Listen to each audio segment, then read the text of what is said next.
नमस्कार, फिर से स्वागत है बेसिक शिक्षा के इस ऑनलाइन लर्निंग प्लेटफॉर्म पे। आपको जैसे कि पता है कि आपका सीयूटी यूजी का फॉर्म आ गया है और सिलेबस भी आया है ना। और सिलेबस जो है उसमें काफी आमूलचूल परिवर्तन है, काफी बड़ा चेंज देखने को मिला है। अब आप बोलेंगे सर कहाँ चेंज देखने को मिला है, हमें तो नहीं दिखा। लेकिन आप अगर उस सिलेबस से गो थ्रू होंगे, पॉइंट वाइज पॉइंट आप गो थ्रू होंगे तो आपको चेंज दिखेंगे। उसमें कुछ चीजें नई जोड़ी गई हैं और बहुत सारी चीजें पुरानी हटाई गई हैं। तो आज हम ये जो छोटा मिनी सेशन है वो इसी बात को लेके हाजिर है कि सिलेबस है वो क्या है आपका, और क्या उसमें हटाया गया है, क्या उसमें जोड़ा गया है। तो आपको पता है पहली यूनिट है आपकी वो रिप्रोडक्शन के बारे में है ना। आप सभी को पता है कि आपकी पहली यूनिट है वो प्रजनन के बारे में है। अब प्रजनन में पहले आपके पिछले साल तक 4 चैप्टर हुआ करते थे, जिसमें पहला था रिप्रोडक्शन इन ऑर्गेनिज्म या जीवों में जनन, दूसरा था रिप्रोडक्शन इन फ्लावरिंग प्लांट्स यानी कि पादपों में प्रजनन, और तीसरा पुष्पी पादपों में प्रजनन, तीसरा था वो था ह्यूमन रिप्रोडक्शन या मानव में प्रजनन, और चौथा था रिप्रोडक्टिव हेल्थ। अब इसमें से पहला चैप्टर जो था है ना वो डिलीट कर दिया गया है ना, हटाया गया है। और हटाया क्या गया है बेटा, हटाया क्या गया है, रिप्रोडक्शन इन ऑर्गेनिज्म। प्रथम जो चैप्टर था जीवों में जनन, जीवों में जनन को हटा दिया गया है, जीवों में जनन को हटा दिया गया है। और एक और चीज हटाई गई है, आपका फोर्थ जो चैप्टर है, आपका फोर्थ जो चैप्टर है रिप्रोडक्टिव हेल्थ। उस रिप्रोडक्टिव हेल्थ में आपकी एक चीज हटाई गई है, रिप्रोडक्टिव हेल्थ में, रिप्रोडक्टिव हेल्थ या प्रजनन स्वास्थ्य, इसमें एक चीज हटाई गई है आपकी, एक मिनी टॉपिक हटाया गया है, वो है इंट्रा यूटेराइन इंसेमिनेशन। आप अगर 2024 का सिलेबस ध्यान से देखेंगे तो उसमें इंट्रा यूटेराइन इंसेमिनेशन है ना, या जो अंतःगर्भाशयी जो स्पर्म का स्थानांतरण किया जाता है वो, ये टॉपिक मेंशन्ड था, लेकिन इस बार उन्होंने हटा दिया है। तो ये नहीं पढ़ना है आपको, ठीक है। उसके बाद में दूसरा जो टॉपिक है आपका है ना, दूसरा टॉपिक है उसमें जेनेटिक्स है, उसमें इवोल्यूशन है, और उसमें मोलिकुलर बायोलॉजी है ना। मोलिकुलर बायोलॉजी या फिर बोलते हैं इस चैप्टर को नाम वो बोलते हैं molecular basis of inheritance, sorry, वंशागति का आणविक आधार है ना। इस चैप्टर में लास्ट टाइम जो है सेकंड यूनिट थी वो थी जेनेटिक्स की, और जेनेटिक्स का दूसरे नंबर का जो चैप्टर है molecular basis of inheritance, molecular basis of inheritance. इस चैप्टर में एक चीज और जोड़ दी गई है, आज तक आप पढ़ते आए हो ह्यूमन जीनोम प्रोजेक्ट, इस बार इसमें एक चीज जोड़ दी गई है जिसका नाम है राइस जीनोम प्रोजेक्ट, यानी कि चावल का जीनोम प्रोजेक्ट भी आपको इस बार देखना पड़ेगा, ठीक है। चावल का जीनोम प्रोजेक्ट भी इस बार देखना पड़ेगा। ये एकमात्र चीज है जो जोड़ी गई है आपके सिलेबस में, पूरे के पूरे बायोलॉजी के सिलेबस में। बाकी सब है वो हटाया गया है पुराने वाले में से, नया कुछ नहीं जोड़ा गया है। उसके बाद में तीसरी यूनिट जो आती है ना, तीसरी यूनिट जो आती है उसमें एक चैप्टर हटाया गया है, ध्यान रखिएगा, बायोलॉजी इन ह्यूमन वेलफेयर या मानव कल्याण में जो जीव विज्ञान है ना, जिसमें पहला आता है वो आता है ये माइक्रोब्स इन ह्यूमन वेलफेयर। पहला चैप्टर हुआ करता था माइक्रोब्स इन ह्यूमन वेलफेयर, वो वैसा का वैसा है, उसमें कुछ नहीं हटाया गया है। यूनिट 3 है वो है बायोलॉजी इन ह्यूमन वेलफेयर।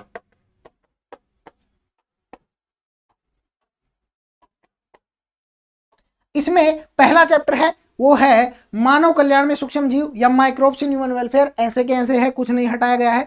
दूसरा जो चैप्टर था वो था फूड एनहांसमेंट टेक्निक्स है ना, टेक्निक्स इन फूड एनहांसमेंट यानी कि खाद्य उत्पादन में वृद्धि की कार्यनीति, वो पूरा चैप्टर हटा दिया गया है ना। तो ध्यान रखिएगा, खाद्य उत्पादन में वृद्धि की कार्यनीति, खाद्य उत्पादन में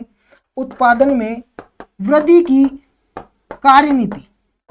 कार्यनीति, टेक्निक्स इन फूड एनहांसमेंट, इस पूरे के पूरे चैप्टर को रिमूव कर दिया गया है बेटा, ध्यान रखिए। उसके बाद में जो नेक्स्ट है थर्ड यूनिट हो गई आपकी बायोलॉजी इन ह्यूमन वेलफेयर है। उसके बाद में नेक्स्ट जो आपकी यूनिट है वो है बायोटेक्नोलॉजी। बायोटेक्नोलॉजी में कुछ नहीं हटाया गया है। चौथी यूनिट बायोटेक है, बायोटेक में कुछ नहीं हटाया गया है, ऐसे के ऐसे है, बायोटेक्नोलॉजी में कुछ नहीं हटाया गया है। और उसके बाद में आते हैं हम, वो आते हैं पांचवी यूनिट है इन्वायरमेंटल साइंस या इकोलॉजी।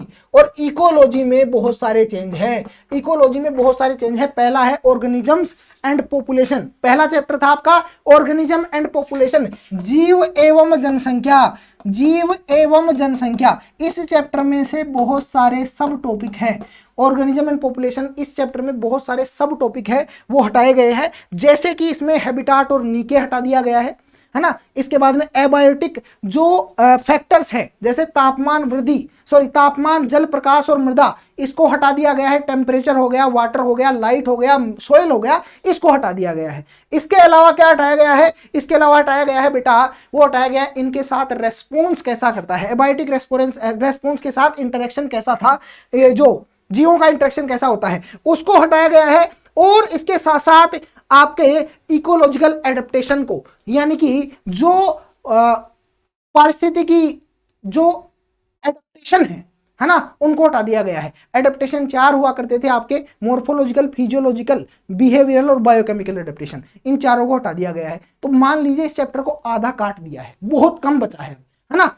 इसके बाद में दूसरा एक चैप्टर है बेटा, इकोसिस्टम, है ना सॉरी इकोसिस्टम में न्यूट्रिएंट साइक्लिंग को हटा दिया गया है। जो आप कार्बन और फास्फोरस चक्र पढ़ते हो, है ना, इकोसिस्टम है, इसमें आप कार्बन और जो फास्फोरस साइकिल पढ़ते हो वो हटा दी गई है। इकोसिस्टम सर्विसेज को हटा दिया गया है। इकोसिस्टम सर्विसेज है उनको हटा दिया गया है, और बहुत इंपॉर्टेंट है, इकोसिस्टम सर्विसेज को हटा दिया गया है, यानी कि जो पारिस्थितिकी तंत्र की जो सर्विस है ना, उसका योगदान है, उसको हटा दिया गया है। आपको पता होगा कि ये जो कुछ साइंटिस्टों का नाम आता है ना, जिन्होंने मिलके ये बताया था कि इकोसिस्टम की सर्विस क्या है। 50% मृदा निर्माण में, 10% जलवायु परिवर्तन में, 10% वन्य जीवों को आवास प्रदान करने में, है ना, ये सब हटा दिया गया है। इसके साथ साथ एक बहुत बड़ा टॉपिक है इकोलॉजिकल सक्सेशन को हटा दिया गया है। इकोलॉजिकल सक्सेशन को हटा दिया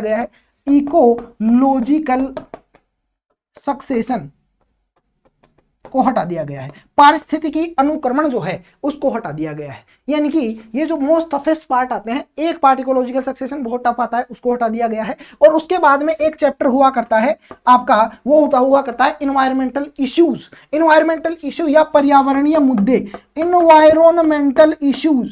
इन्वायरमेंटल इश्यूज इनको हटा दिया गया है, पूरे चैप्टर को हटा दिया गया, पर्यावरणीय मुद्दे को हटा दिया गया है। इसमें प्रदूषण की बात होती थी, वायु प्रदूषण, जल प्रदूषण, मृदा प्रदूषण, ध्वनि प्रदूषण, और उसके बाद में ओजोन डिप्लीमेशन था, ग्रीन हाउस इफेक्ट था, सबको हटा दिया गया है। तो आपका बायोलॉजी का सिलेबस है, इसमें ये चेंज हुआ है। बाकी ऐसे के ऐसे है, और ऐसे के ऐसे में भी मैंने आपको बता दिया क्या क्या है। समझ में आ गई बात आपको? तो ये आपका टोटल चेंज है सिलेबस में। अब आपको मैं बता देता हूं बचा क्या है। तो बचा है आपका पहला है वो है प्रजनन में एक तो है वो है रिप्रोडक्शन इन फ्लावरिंग प्लांट्स या पुष्पी पादपों में प्रजनन, है ना। दूसरा है पुष्पी पादपों में प्रजनन। तो पहला है रिप्रोडक्शन, और रिप्रोडक्शन में 3 चैप्टर है। पहला है फ्लावरिंग प्लांट्स में रिप्रोडक्शन, दूसरा है आपका वो है ह्यूमन रिप्रोडक्शन, और तीसरा है रिप्रोडक्टिव हेल्थ। इसमें चेंज क्या हुआ है मैंने आपको बता दिया है। दूसरा आपका है वो है जेनेटिक्स वाला पोर्शन। जेनेटिक्स वाले पोर्शन में मोलिकुलर बेसिस ऑफ इनहेरिटेंस है। उस मोलिकुलर बेसिस ऑफ इनहेरिटेंस या वंशागति के आणविक आधार में एक राइस जीनोम प्रोजेक्ट ऐड किया गया है। बाकी जेनेटिक्स वैसे के वैसे है, मोलिकुलर बेसिस ऑफ इनहेरिटेंस वैसे के वैसे है, और इवोल्यूशन वैसे के वैसे है, उद्विकास वैसे के वैसे है। यानी कि यहाँ पे वेरिएशन जेनेटिक्स वाला चैप्टर है वो ऐसे कैसे है। जेनेटिक्स के साथ साथ मोलिकुलर बेसिस ऑफ इनहेरिटेंस वैसे की वैसे है, राइस जीनोम प्रोजेक्ट ऐड किया गया है। और उसके साथ साथ आपका चैप्टर है वो है इवोल्यूशन या उद्विकास। इवोल्यूशन भी वैसे के वैसे है बेटा। उसके बाद में तीसरी यूनिट आपकी आती है, वो आती है बायोलॉजी इन ह्यूमन वेलफेयर या मानव कल्याण में जो जीव विज्ञान है वो। इसमें पहला चैप्टर है वो है microbes in human welfare. Microbes in human welfare ये वैसे के वैसे है। इसमें पहले घरेलू उपयोग में, फिर औद्योगिक उत्पाद में एंटीबायोटिक्स वगैरह पढ़ते हैं, उसके बाद में केमिकल्स पढ़ते हैं, एंजाइम पढ़ते हैं, उसके बाद में हम पढ़ते हैं ये उसमें वाहित मल उपचार में सूक्ष्म जीवों का प्रयोग पढ़ते हैं, सिंगल सेल प्रोटीन पढ़ते हैं। ये सब ऐसे के ऐसे हैं। और दूसरा है वो इसमें चैप्टर है बेटा माइक्रोब्स इन वेलफेयर। उसके बाद में आता था फूड एनहांसमेंट टेक्निक्स, उसको हटा दिया गया है, उसको हटा दिया गया है। ध्यान रखिएगा, समझ में आ गई बात, ये चीज समझ में आ गई। उसके बाद में आता है बेटा पहला, दूसरा, तीसरा, चौथा, पांचवा, छठवां, सातवां, आठवां। उसके बाद में इसमें आता है human health and disease, human health and disease, HEA health and disease.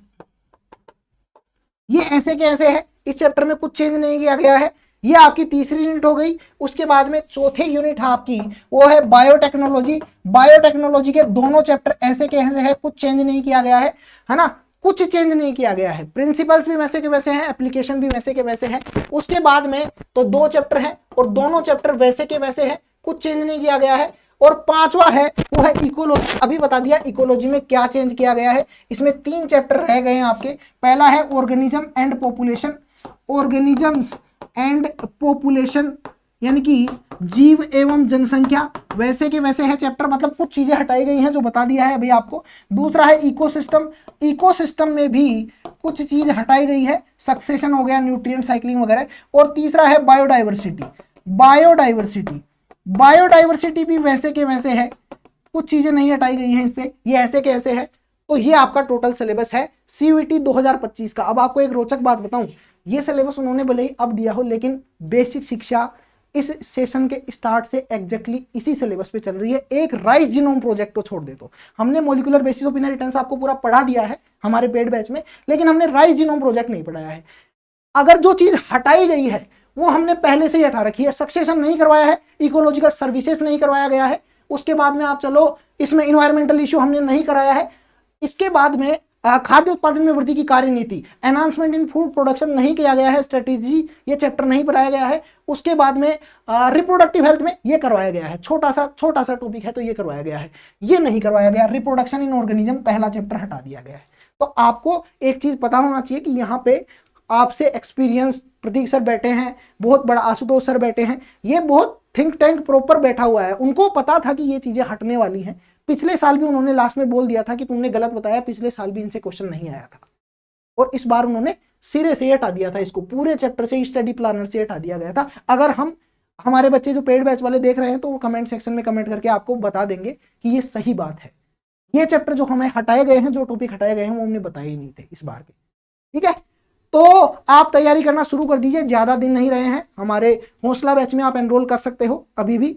आपको अगर डेली क्लास लेनी हो, डेली PPT DPP सॉल्यूशन लेना हो, वीकली टेस्ट देना हो, मंथली टेस्ट देना हो, लास्ट में मैराथन सेशन वगैरह लेने हो तो, और आपको रिटर्न नोट्स भी मिलते हैं, उसमें डेली DPP मिलती है आपको प्रैक्टिस के लिए। 10 क्वेश्चन 15 क्वेश्चन आपको डेली दिए जाते हैं। इतना है। और कोई इश्यू हो आपको फॉर्म रिगार्डिंग तो आप हमारे बेसिक शिक्षा चैनल को विजिट कर सकते हो। आप वीडियोज के सेक्शन में जाओगे या लाइव वाले सेक्शन में जाओगे, आपको step by step form filling बताया जाएगा, स्टेप बाय स्टेप। गलती मत कीजिएगा। पिछले साल बहुत सारे बच्चे ऐसे थे जिन्होंने बहुत अच्छी तैयारी की थी, एग्जाम बहुत अच्छे से दे के आए थे, पर वो काउंसलिंग नहीं करवा पाए थे क्योंकि उन्होंने फॉर्म फिलिंग के दौरान एरर कर दिया था। ठीक है बेटा, मिलते हैं अगले सेशन में। तब तक के लिए जय हिंद, जय भारत। खेलते कूदते रहिए, पढ़ते लिखते रहिए, मस्त रहिए। Thank you.